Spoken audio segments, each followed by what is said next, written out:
Ini baru mulai.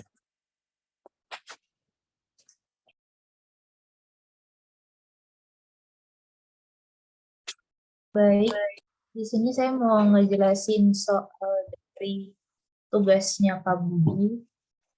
Jadi yang pertama itu diketahui jalan A itu VJD-nya 8.000 kendaraan per jam. Terus untuk pembagian jurusannya itu dia 50 masing-masing 50%. Terus untuk jalan B itu diketahui VJD-nya juga 8.000 kendaraan per jam. Untuk pembagian jurusannya itu 60% dan 40%. Terus diasumsikan kalau jalan ideal dari yang lewat hanya kendaraan roda 4.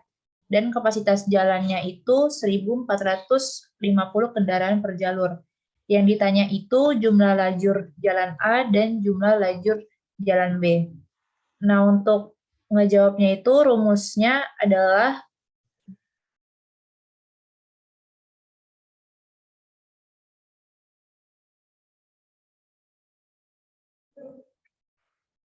jadi untuk rumusnya itu 2 dikali untuk 50%-nya ini kita pilih pembagian jurusan yang paling besar. Jadi untuk jalan A itu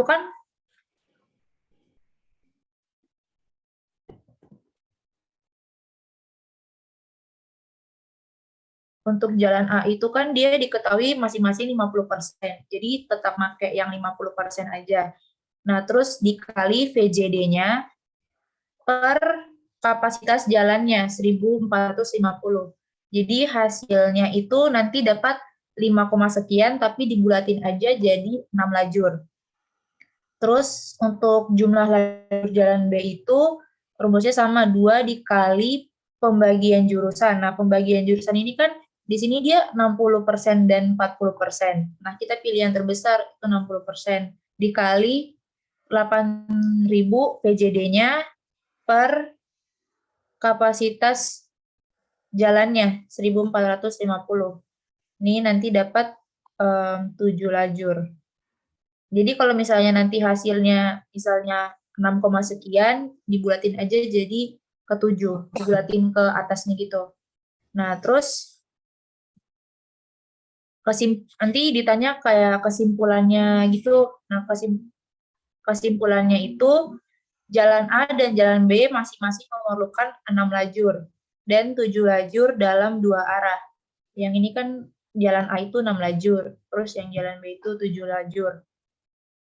Terus dari aspek keselamatan sebaiknya digunakan lajur yang genap agar tidak jadi perebutan lajur tengah. Nah, kalau misalnya dia bikin 7 lajur kan bisa ada perebutan lajur di tengah kan. Jadi ini bisa ditambahin aja. Jadi agar tidak jadi perebutan lajur tengah, pakainya itu 6 lajur dan 8 lajur. Jadi yang 7 lajur itu kita tambahin jadi 1 lajur biar genap jadi 8 lajur. 6 dan 8 lajur.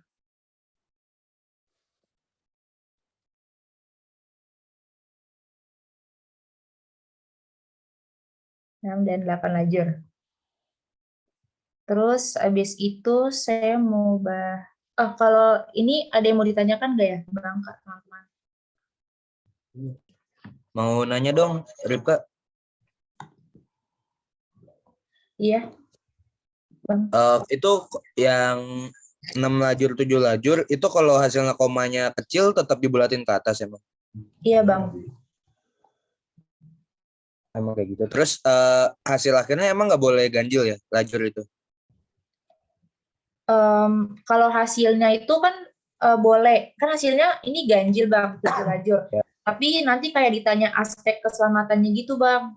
Nah, jadi kalau dari aspek keselamatan itu sebaiknya tuh lajurnya tuh genap. Jadi karena agar tidak terjadi perebutan lajur tengah, Bang. Kalau kemarin sih kata Pak Budi gitu. Oke. Ya, terima kasih. Iya, Bang. Ada yang mau ditanyakan lagi nggak ya, Bang?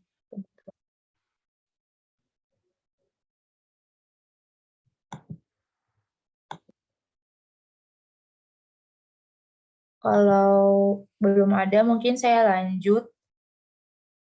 Nah, di sini di kisi-kisinya Pak Budi itu, jadi yang pertama itu yang ini jumlah lajur yang keluar. Terus yang kedua, jarak pandang, cara menghitung jarak pandang. Nah, untuk teori jarak pandang itu jarak pandang yang kurang memenuhi persyaratan. Nah, jarak pandang itu ada dua, jarak pandang henti dan jarak pandang mendahului.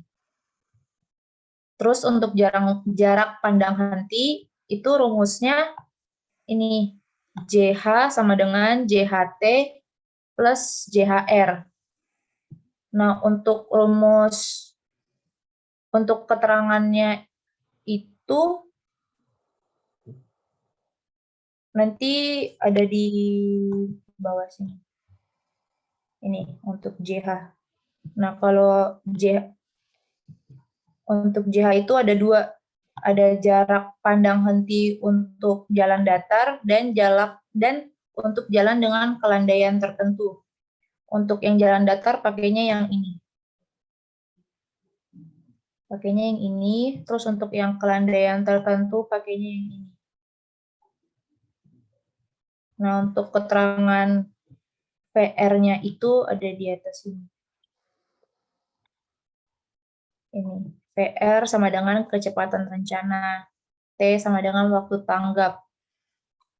Itu ditetapkannya 2,5 detik. Terus untuk G-nya, gravitasinya 9,8. Terus untuk FP-nya itu koefisien gesek pemanjang antara ban kendaraan dengan perkasan jalan aspal. Ditetapkan 0,28 sampai 0,45.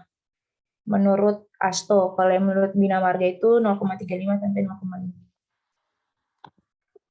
Terus habis itu ini untuk yang rumus JH-nya.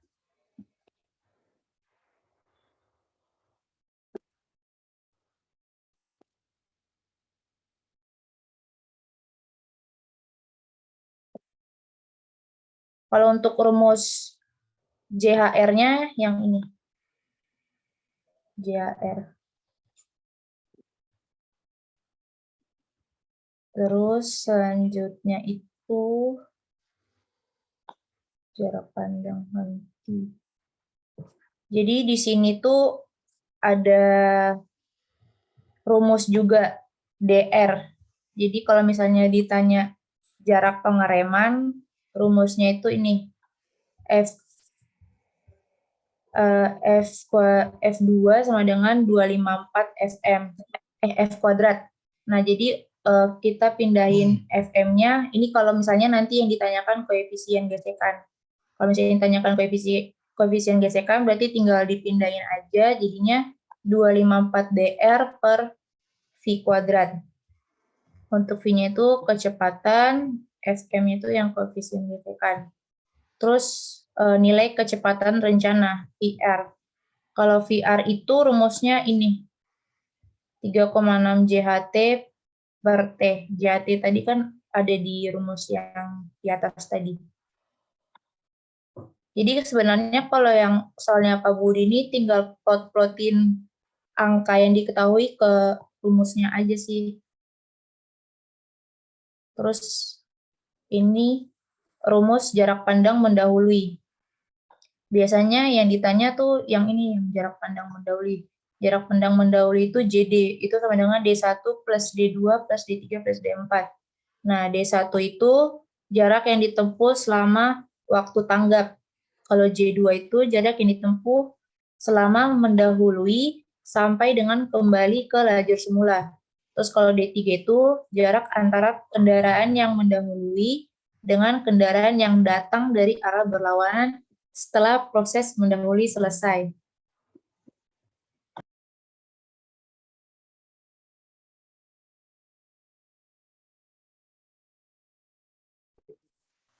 Terus D4 itu jarak yang ditempuh oleh kendaraan yang datang dari arah berlawanan. Terus untuk rumus D1, D2, D3-nya itu, nih, untuk D1 itu rumusnya ini. Jadi nanti ditanya D. Nah, itu masukinnya kan D1 plus D2 plus D3 plus D4. Nah, D1 rumusnya ini, terus untuk keterangannya ada T1. Habis itu ini yang A-nya, terus ini yang PR, ini yang M. Ini nanti juga tinggal diplotin aja, dimasukin ke D1-nya. Terus yang D2-nya, rumusnya yang ini, 0,278 VR kali T2. Nih, untuk T2-nya juga, ini udah ada rumusnya juga, tinggal masukin VR-nya. Ini VR-nya, biasanya VR tuh diketahui sih biasanya. Ini juga tinggal masukin aja ke rumusnya. Terus untuk D3, nah ini untuk D3. Nah, jadi D3 itu nggak pakai rumus. Jadi misalnya VR-nya diketahui 80 km per jam. Nah, jadi kita lihat di sini intervalnya. Di sini kan intervalnya ada yang 60 sampai 80, 80 sampai 95, terus 95 sampai 110. Ini 50 sampai 65. Misalnya kayak soal yang kemarin itu VR-nya,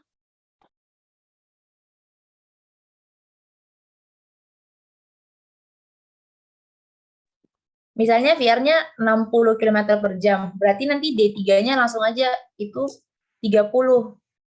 Jadi lihat dari interval ini aja kalau untuk yang D3. Jadi tinggal dilihat di tabel, nggak usah masukin rumus. Karena VR-nya juga biasanya udah diketahui kalau yang D3. Terus untuk D4 itu Rifka, sorry mau nanya dong, di tiga. iya, Tadi kan yang intervalnya misalnya tadi 80 itu ngambilnya di tiga yang terkecil apa yang terbesar ya? Karena kan nggak dijelasin nih sama dengan berapa kalau tempat di 80-nya gimana ya? Misalkan atau nggak di case lain di 65 VR-nya. Kita ngambil yang VR yang 30 atau VR yang 55?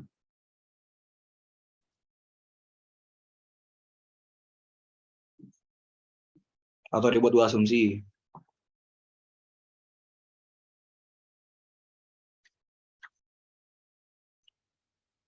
Dengeran nggak suara gue? kedengaran Bang. Kalau misalnya diketahui 65 misalnya Bang, pakainya yang terbesar aja Bang. Oh, ambil yang besar berarti ya? Kalau Ya misalkan Bang. di antaranya. Iya, ya Oke, Bang. terima kasih ya. Ya Bang. Terus lanjut ke D4. D4 nih juga rumusnya 2/3 D2. D2 tadi udah dicari yang sebelumnya tadi, D2 yang rumus di atas tadi. Tinggal dimasukin ke sini deh. Nah, terus habis itu, nah, jadi ini ada tabel jarak pandang menyiap minimum. Jadi nanti setelah kita kan ditanya D-nya. D-nya sama dengan D1 plus D2 plus D3 plus D4. Nah, misalnya D-nya itu kita kecepatan VR-nya itu 80 km per jam. Terus D kita itu dapatnya 520. Nah, di sini kan di tabel ini 527 kan. Nah, berarti ibaratnya itu jarak pandang menyiap standar kita tuh udah oke karena udah mendekati di tabel jarak pandang menyiap minimum ini 527. Jadi kalau misalnya hasilnya kita udah mendekati sesuai tabel, berarti hitungan kita tuh udah oke, udah benar. Terus ini kalau misalnya ditanya D-min. Nah, kalau misalnya ditanya D-min, itu rumusnya 2/3 D2 plus D3 plus D4.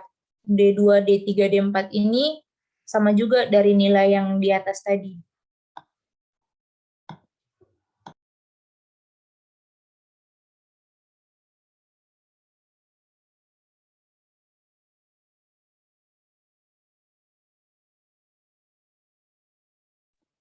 Terus selanjutnya Misalnya ditanya kelandaian jalan mempengaruhi jarak pengereman sebagai berikut. Nah, ditanya nih D.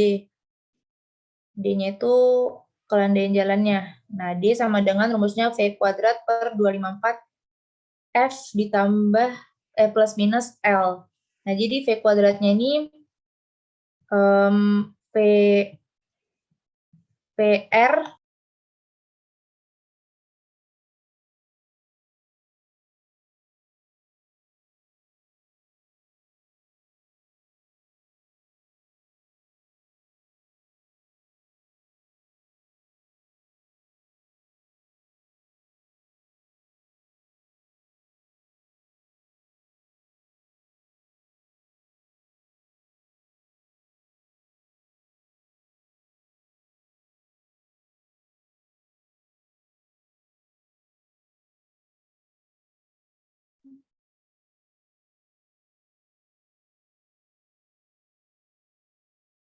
terus V kuadrat per 254 F plus minus L.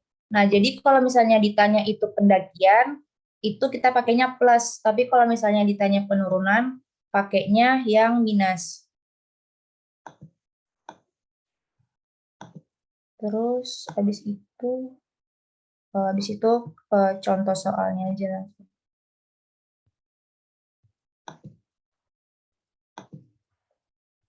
Soalnya ini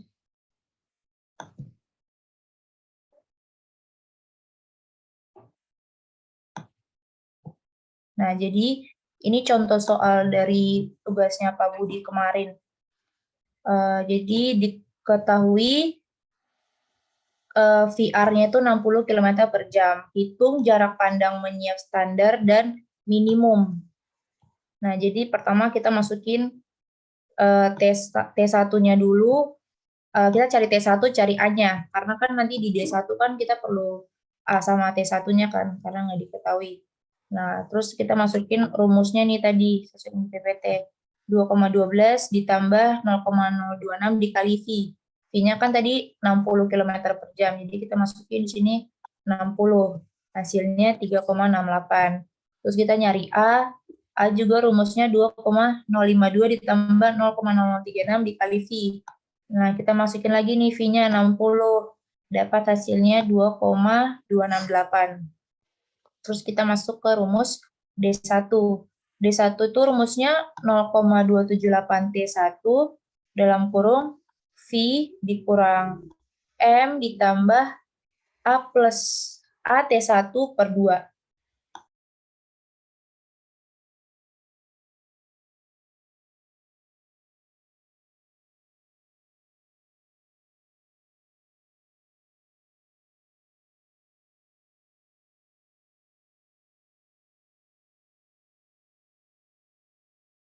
Terus kita masukin aja sesuai yang udah dicari tadi, 0,278 dikali 3,68 dikali 60 kurang 15 ditambah 2,268 dikali 3,68 per 2. Dapat hasilnya 50,31 meter. Terus T2 juga tadi masukin rumusnya ini dikali dengan V. V-nya 60, dapat 9,44. D2 tadi juga ini rumusnya tinggal dimasukin aja 0,276 dikali 60 dikali 90. Hasilnya 157,46. Terus D3. D3 kan tadi VR-nya kan 60. Jadi di interval tadi itu kan berarti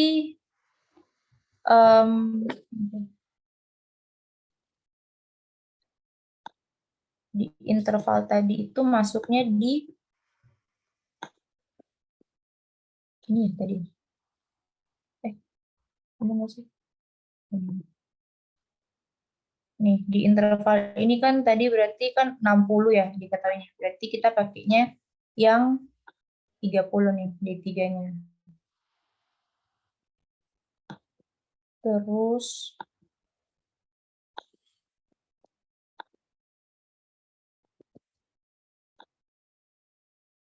lanjut, D3-nya udah diketahui 30. D4-nya kita masukin lagi rumusnya 2/3 D2. D2-nya kan tadi udah dapat nih 157,46. Ini kita masukin 2/3 dikali 157,46.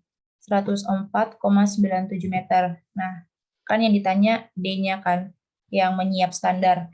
Berarti D1 plus D2 plus D3 plus D4. Ini kita masukin D1, 50,31, D2-nya 157,46, D3-nya 30, D4-nya 104,97.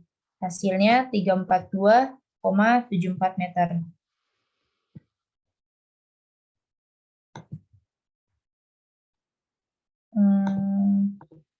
Terus kan ditanya satu lagi itu menyiap standar minimum.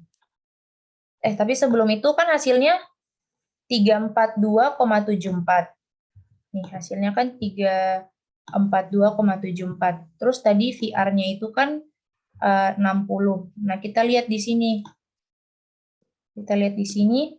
Kalau VR-nya 60, itu dia 353 untuk jarak pandang menyiap standarnya. Nah, berarti karena 343 tadi itu mendekati 353, berarti perhitungan kita udah oke. Terus yang ditanya satu lagi tuh yang D-min. Nih, D-min kan rumusnya 2/3 D2 plus D3 plus D4. Kita masukin lagi tadi yang nilai D2, nilai D3, dan nilai D4. Dapat hasilnya 239,943. Sampai sini ada yang bertanyakan nggak ya, Bang?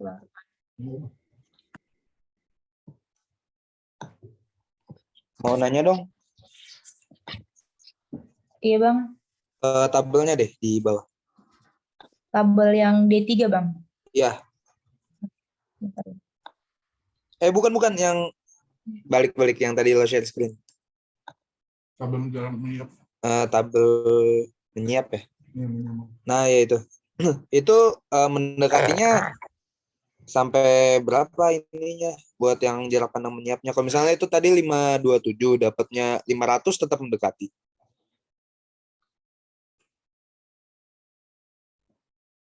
Atau itu 353 kan tadi. Itu kan tadi 302.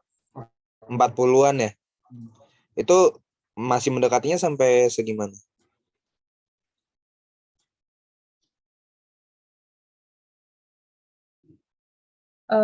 Sebenarnya ini lebih ke kira-kira aja sih, Bang. Jadi kayak untuk ngecek perhitungan kita tuh udah benar apa belum. Nah, jadi kan kayak 342 ini kan ke 353 kan masih maksudnya bedanya masih 10-an gitu ya, Bang. Jadi kayak masih mendekati gitu. Mungkin kalau misalnya udah beda 100-an, berarti kita menyesuaikan tabel aja sih, Bang, lihat mana yang lebih dekat.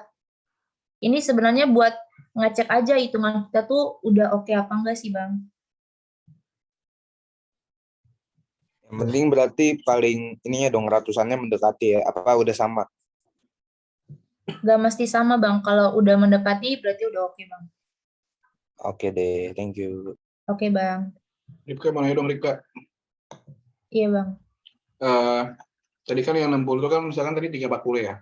Berarti kalau Iya, misalkan Bang. dia over dari 353, berarti harus dikasih keterangan ya. Misalkan VR-nya diturunkan jadi sehingga untuk mendapatkan nilai yang stabil. Atau gimana? Soalnya kan tadi kan kalau 340 masuk kriteria oke, dari kecepatan yang dijabarkan soal, berarti kalau misalkan 60 kecepatan dapatnya 400, ya atau nggak pas setengah deh, atau 500. Berarti mau nggak mau dikasih keterangan harus ada yang dikurangin kan nilai kecepatannya, biar perhitungannya ataupun perkiraan percepatannya mendapat kategori aman. Apa gimana?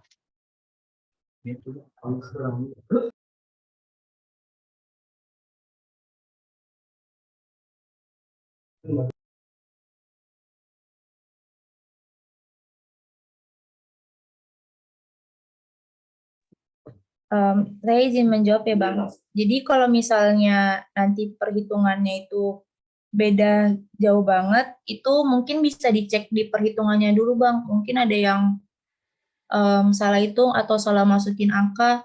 Tapi kalau misalnya emang dari bapaknya di soalnya juga kayak misalnya minta kesimpulannya gitu, itu kayaknya baru deh Bang ditambahin kayak untuk jarak amannya lebih baik kecepatan rencananya itu misalnya dapatnya 300 300 pokoknya tidak mendekati 353 tapi tidak mendekati juga 437. Nah, mungkin bisa ditambah keterangan kalau misalnya kecepatan rencananya itu dijadiin 70 biar aman. Tapi biasanya kalau soal bapaknya sih oke sih Bang, mendekati dengan tabel sih Bang. Tapi kalau misalnya emang bapaknya minta kesimpulan keterangan tambahan mungkin bisa ditambahin Bang. Oke, udah. Thank you ya. Iya Bang. Mungkin ada yang mau ditanya lagi Bang.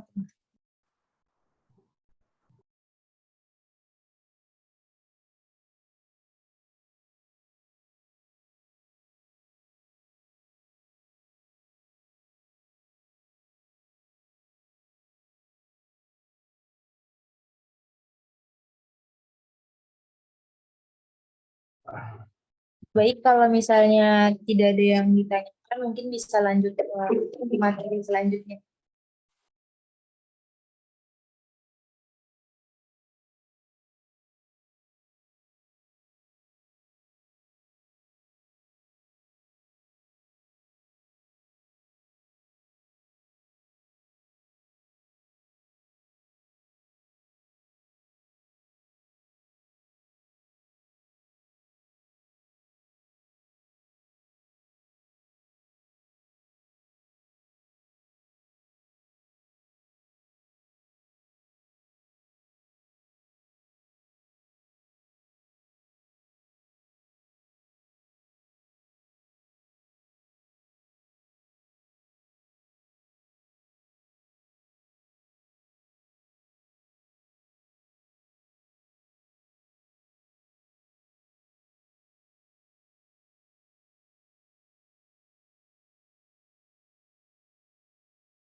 Permisi bangga teman-teman, apakah suara saya masuk ya?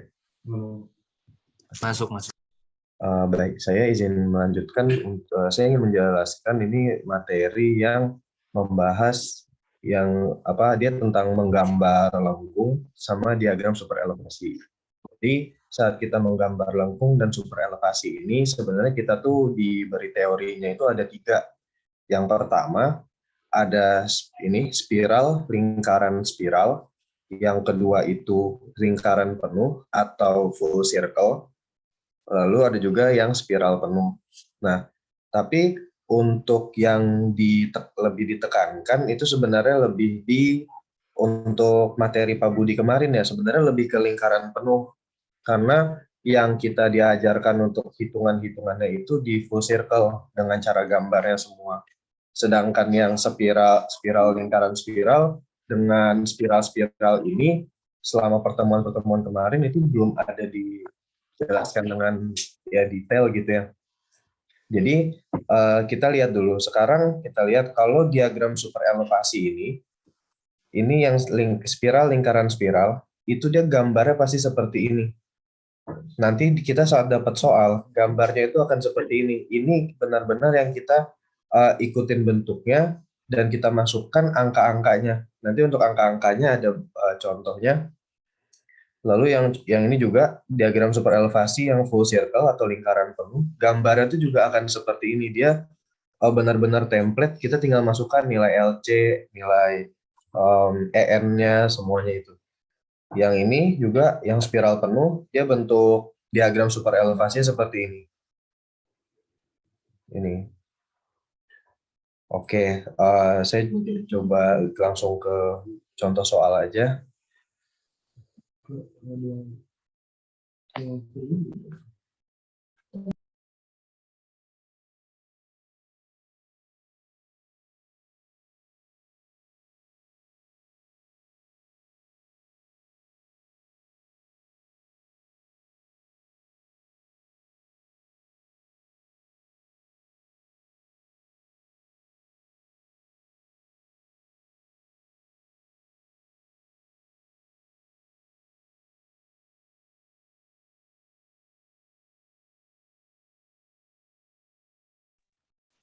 Jadi untuk contoh soalnya ini saya ambil dari soal-soal dari tahun lalu.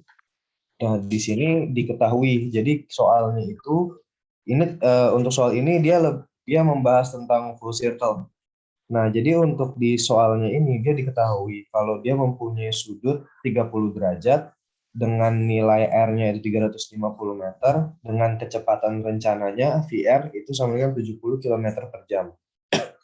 Nah, dari sini kita itu diminta untuk menggambar lengkung full circle dengan diagram elevasi full circle. Jadi yang pertama saya mau hitung itu cara menggambar lengkung full circle-nya. Jadi sebelum kita menghitung full circle, kita harus hitung dulu ini. Kita sebelum gambar full circle yang lengkungnya, kita hitung dulu nih nilai TC. TC ini rumusnya udah ketetapan.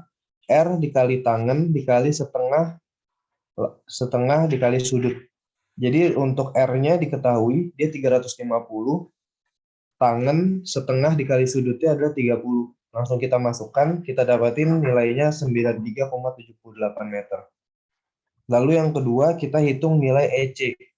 Nilai EC ini rumusnya juga ketetapan TC dikali tangen dikali 1/4 dikali sudut. Untuk nilai TC-nya kita udah dapat dari perhitungannya 93,78. Lalu kita masukkan tangen 1/4 dikali sudut. Sudutnya diketahui 30 derajat. Kita hitung dapatnya 12,35 meter. Lalu yang ketiga kita hitung itu LC. LC itu rumusnya adalah sudut dibagi 360 dikali 2pi dikali R. Yang kita tinggal masukkan sudah diketahui sudutnya itu 30 dengan R-nya 350. Dapat hasilnya 183,26 meter. Nah, dari ketiga ini kita bisa lanjut ke bawah itu nih penggambaran untuk lengkung full circle.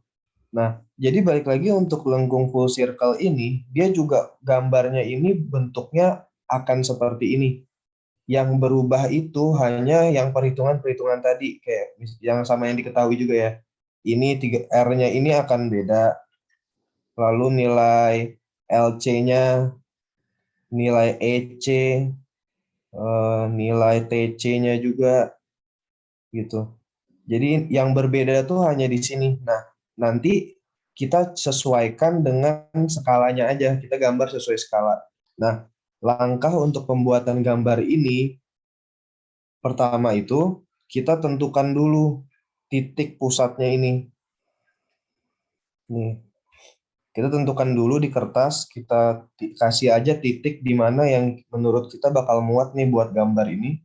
Kita kasih titik. Saat kita udah bikin titiknya, nanti kita lihat nilai sudutnya ini. Sudutnya ini kan dia nilainya 30 derajat. Nah, di sini kita pakai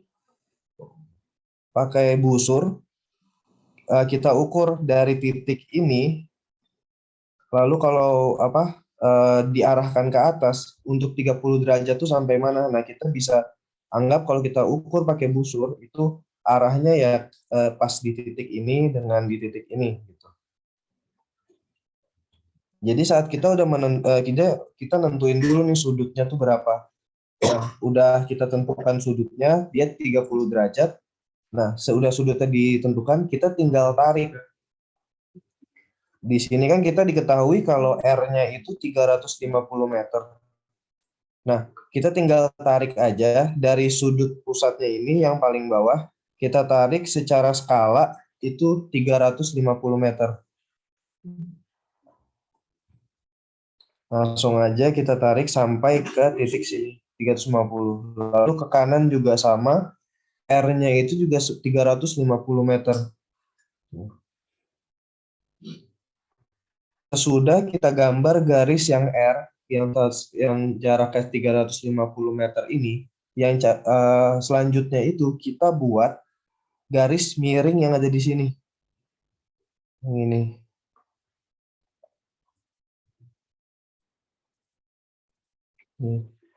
Kita buat garis miring yang ada di atas ini pakai jangka. Jadi tinggal kita apa jarumnya kita taruh sini, jarumnya itu kita taruh di titik pusat yang ini, gitu. Lalu kita mulai tarik garisnya itu dari yang ini titik TC ke titik CT. Nah, tapi ini bebas mau ya pokoknya dari CT ke TC boleh, TC ke CT boleh. Yang penting pusatnya itu jangkanya itu kita taruh jarumnya di sini. Kalau kita sudah buat garis ini anggap aja bisa kita bilang garis lengkung ini garis LC. Nah, sekarang kita buat namanya garis TC. Garis TC ini yang mana? Yang ini. Saya hapus dulu. Yang ini. Ini sama ini. Kita buat garis TC. Nah, garis TC ini caranya itu ini garis R, yang garis R ini. Saat ini kan udah kita bikin garisnya. Nah, kita buat dia garis lagi tegak lurus ke arah sini. Kita buat garis tegak lurus. Di sini tegak lurus. Yang dari sisi CT pun juga kita buat tegak lurus. Kalau sudah kita buat garis yang tegak lurus ini, di sini kita dapat namanya PI.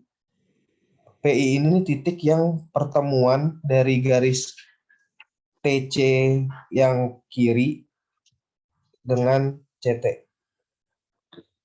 Ini PI itu point of intersection. Udah dapat point of intersectionnya. Sekarang kita tinggal bikin garis kecil. Point of intersection udah dapat.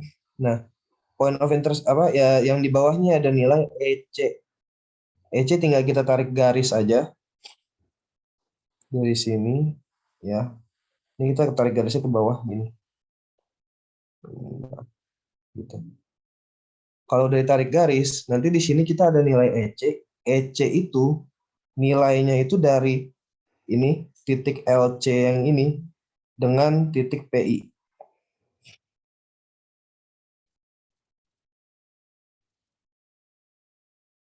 Jadi EC ini juga sesuai dia dengan skala dia berukuran 12,35 meter. Jadi ukurannya dari ujung PI ke bagian LC ini dia cuma 12,35 meter. Lalu untuk jarak LC ini adalah garis yang lengkung tadi yang kita gunakan jangka itu 183,26 meter. Dengan TC itu jarak dari titik TC ini ke titik PI atau point of intersection. Tinggal kita tarik garis aja. Ini tarik garis.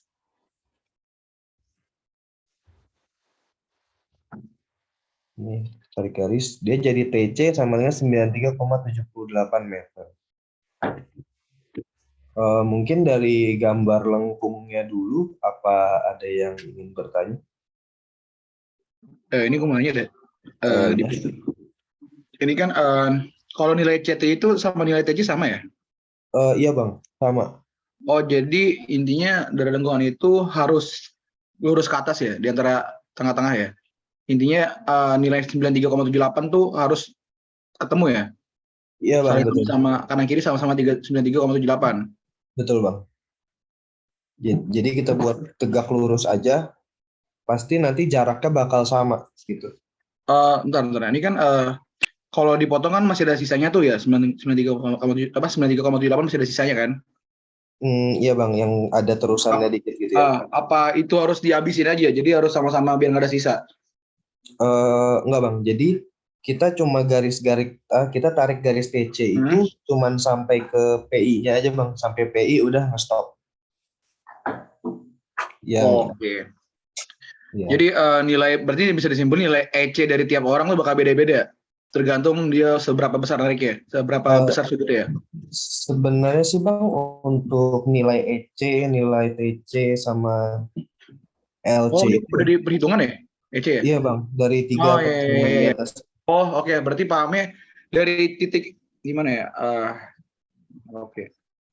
Pokoknya dari titik P itu harus ke bawah itu 12,35 sampai nyentuh lengkungannya itu Iya harus bang, 12,35. betul Kalau bang. nggak dinaikin lagi dari apa? Gue dinaikin lagi ya garisnya.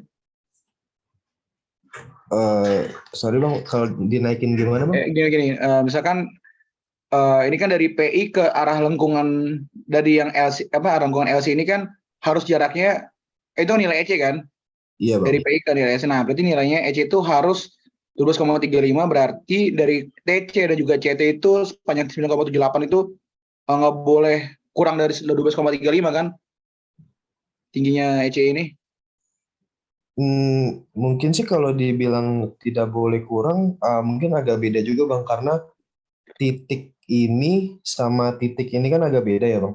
Jadi Ah, memang EC ini dia cuma memberikan jarak dari PI ke garis ini. Jadi sebenarnya gimana ya oh, buat oh berarti jelasinnya? nggak usah terlalu skala banget ya gambarnya ya. Ya bang, Supaya oke deh. mungkin yang perlu skala banget itu ini sudutnya Sama sama jari-jari ya kan? nilai R ya bang. Lintasannya ya? Sisanya Lintasannya. nanti tuh tinggal ngikut aja, masukin aja angkanya gitu. Oh, oke deh, paham. Oke bang, Thank you. oke bang. Eh, buat yang lain apa ada yang masih ingin bertanya untuk gambar lengkung full circle?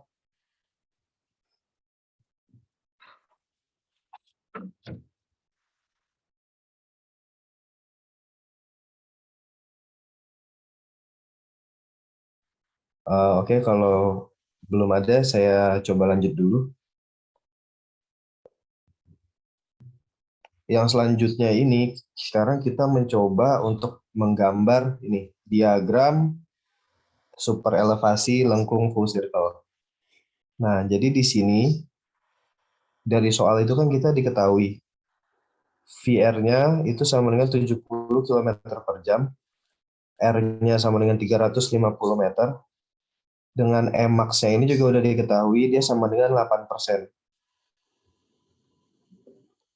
Untuk yang nilai EN atau bisa kita bilang E normal, E normal itu bisa aja dikasih tahu di soal atau nggak dikasih tahu.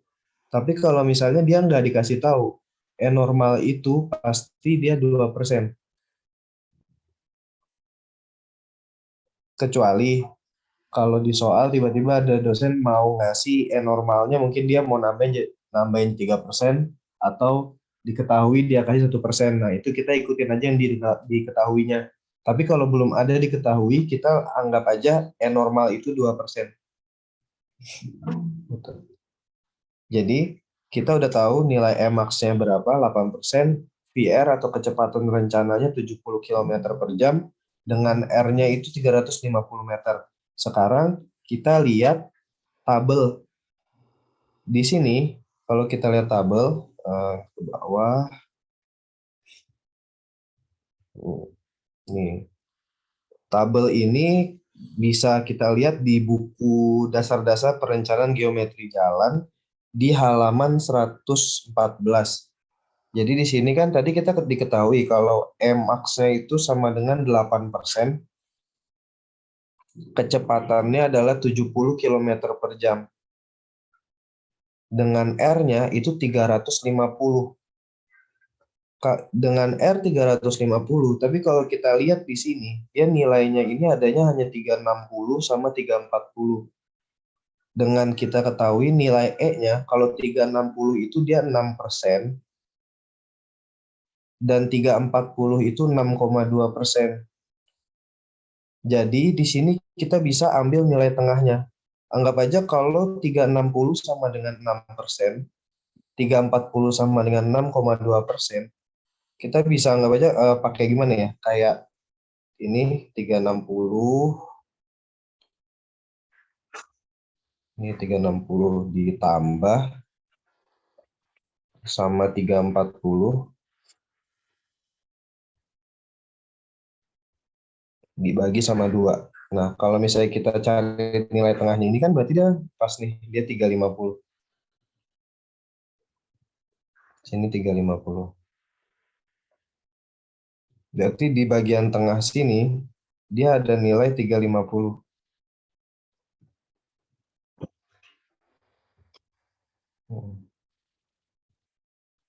Nah, di sini kita lihat lagi, kalau misalnya 360 itu 6%, dan juga 340 itu 6,2, kita bisa juga pakai yang cara 6 plus 6,2 dibagi 2, itu jadinya 6,1%. Nah, jadi kalau nilai 350 itu dengan yang nilai R tadi yang kita ketahui di soal, itu bisa dibilang sama dengan 6,1% nilai E-nya. Gitu. Jadi kita nyari nilai E gitu. Kita nyari nilai E-nya dengan tabel ini. Tabel radius, lengkung, dan super elevasi. Kita dapat nilai E-nya 6,1. Kalau kita lihat ke atas lagi,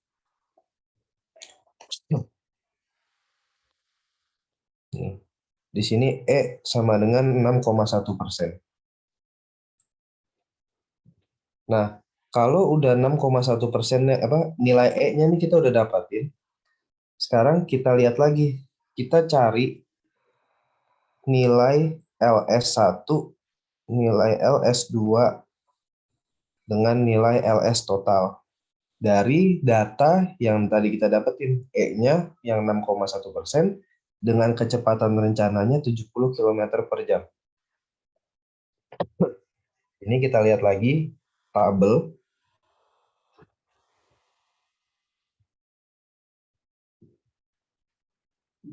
Oke, di sini di tabel, coba. Tadi kita 6,1 dengan kecepatannya 70. Nah, kita lihat di sini, kita lihat nilai E-nya sama nilai kecepatannya. Di sini dia masih 5%, berarti kita coba lihat lagi halaman lain. Nih, di sini. Di sini kita tahu kecepatannya 70 km per jam. Dengan nilai E-nya itu 6,1. 6,1 itu ada di tengah sini. 6,1. Karena 6,1 di tengah sini, kita lihat lagi. Nilai yang 6% itu LS1-nya 39, LS2-nya 59. Lalu untuk LS yang 6,2 dia 41 dengan 61. Di sini bisa juga kita pakai cara tadi yang kalau kita mau cari nilai tengahnya, kita tinggal tambahkan lalu dibagi 2. 39 ditambah 41 dibagi 2. Jadinya nilainya 40. Lalu yang kedua, yang LS2-nya 59 plus 61 dibagi sama 2. Ini bisa kita dapetin 60. Gitu. Jadi kita dapat kalau nilai di LS1 dengan LS2 yang E-nya 6,1% itu sama dengan 40 dengan 60. Sebenarnya kondisinya tabel ini kalau memang kebetulan tadi nilai R-nya kan 350 ya. Kalau misalnya nilai R-nya ternyata sesuai aja sama di tabelnya, misalnya diketahuinya itu 360 itu yang ini. Udah langsung aja tinggal pasin 6% gitu. Lalu yang untuk ini tinggal sesuaiin aja mana yang 70 km per jam sama mana yang 6% gitu. Tapi karena kondisinya ini dia kayak kita harus cari nilai tengahnya, maka kita hitung dulu kayak gini. Gitu. Jadi kita udah dapat LS1-nya 40, LS2-nya 60 dari tabel. Kita masukkan. Nih, di sini LS1 sama dengan 40, LS2-nya sama dengan 60. Lalu kita totalin. LS totalnya itu sama dengan 40 tambah 60, jadi 100 meter. Nah, kalau kita udah dapat nilai LS-nya, kita balik lagi, kita lihat di sini. Tadi untuk diagram super elevasi itu, untuk mau lengkung dia full circle, spiral, circle spiral, atau full spiral, dia pasti gambarnya itu template. Bentuknya akan selalu seperti ini, dan nilainya yang kita masukin itu yang berbeda. Misalnya nilai LC-nya pasti beda, nilai 2/3 LS-nya pasti beda, 1/3 LS-nya pasti beda, nilai E-nya pasti beda, nilai EN-nya juga. Kalau EN mungkin rata-rata sama ya, dia 2%. Lalu pokoknya ini nilai E ini 6,1 itu juga pasti beda. Nah, dari sini kita coba hitung dulu nih setiap komponen dia. Tadi kita sudah nyari nilai LC dari yang yang paling atas tadi. Kita LC sudah dapat. Lalu ya, jadi LC-nya udah dapat. Nah, kita tinggal lihat nih. 2/3 LS, 1/3 LS itu berapa? Nah, 2/3 LS itu kita kan tahu nih nilai LS itu 100 meter. Kita masukkan aja 1/3 LS sama dengan 1/3 kali 100 sama dengan 33,33 meter. Udah dapat nilai 1/3 LS-nya. Lalu yang kedua 2/3 LS. 2/3 LS ini kita masukkan juga LS dimasukkan menjadi 100, dapatnya 66,67. Nah, di sini kita tinggal masukin aja. Tadi 1/3 LS itu jadi 33,33 meter. 2/3 LS jadi 66,67 meter. Ini juga sama. Lalu tadi nilai E-nya udah kita dapatkan dari tabel 6,1%. Yang ini E sama dengan 0% ini emang pasti begini. Tinggal kita ikutin aja. Lalu ini karena dia udah E 0%, artinya di bawah dari E 0% itu pasti minus semua. Kayak contohnya ini, min E sama dengan min 6,1%, sedangkan yang di atas plus E sama dengan plus 6,1%. Lalu untuk yang ini juga sama, ini tinggal kita masukin aja lengkung-lengkungannya ini. Min 2%, min 2%, min 2%, 0%, min 2%, 6,1%, 6,1%, tambah sampai semuanya. Gitu.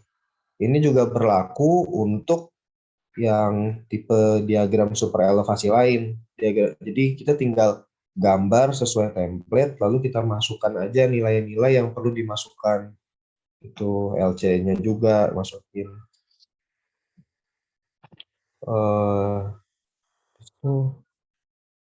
Mungkin untuk sampai diagram elevasi, ini mungkin udah yang terakhir ya. Karena yang yang spiral, circle spiral sama full spiral itu mungkin belum ada dijelaskan secara detail sama Pak Budi sama Bu Sari juga. Jadi kemungkinan dia yang keluar besok itu full circle gitu. Mungkin sampai sini, sampai diagram super elevasi, apa ada yang ingin bertanya?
Mungkin kalau tidak ada yang ingin bertanya, saya izin menutup mentoringnya. Terima kasih buat abang kakak dan teman-teman yang sudah hadir. Saya izin stop share. Terima kasih. Thank you, Divo. Thank you, Ripka. Divo. Iya bang. Tadi file-filenya tolong di-share lagi dong ke grupnya, soalnya yang kemarin nggak bisa gue download. Oke bang. Nanti Sama kalau ada minta soalnya dong. Soalnya juga. Oke bang. Oke, makasih ya. Oke bang. Divo.